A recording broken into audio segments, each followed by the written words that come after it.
అందరికీ నమస్కారం అండి. మెయిన్‌గా ఇక్కడ ఆడపిల్లలు విషయానికి వస్తే వీళ్ళు నెలసరి అయ్యే సమయంలో వీళ్ళు ఆహ్, శానిటరీస్‌కి సంబంధించి రిజిస్టర్‌లోనేమో 5గా రికార్డ్ చేసి వాళ్ళకేమో 2 అనేవి ఇవ్వడం జరుగుతుంది. అలాగే వీళ్ళు అదే నెలసరి అయ్యే సమయంలో మేము నెలసరి అయ్యాం, మాకు శానిటరీస్ కావాలి అన్నా కూడా మీరు అయ్యారో లేదో మాకు ఎట్లా తెలుసు, చూపించండి, అట్లయితేనే ఇస్తాము అనే విధంగా కూడా స్టాఫ్ అంటున్నారు. తర్వాత వీళ్ళు తలకి స్నానం చేసే సమయంలో ప్రతి స్టూడెంట్ నుంచి 100 రూపీస్ అనే అమౌంట్ అనేది కలెక్ట్ చేయడం జరుగుతుందని పిల్లలు మనకు తెలియజేశారు.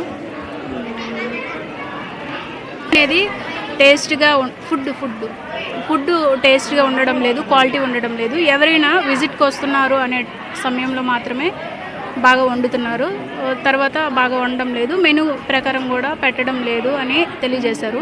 మేము ఏమైనా కంప్లైంట్ చేస్తే కంప్లైంట్ చేసిన తర్వాత అందరూ వెళ్ళిపోయిన తర్వాత మమ్మల్ని అందరినీ పనిష్ చేయడం అనేది జరుగుతుంది అని పిల్లలు తెలియజేశారండి.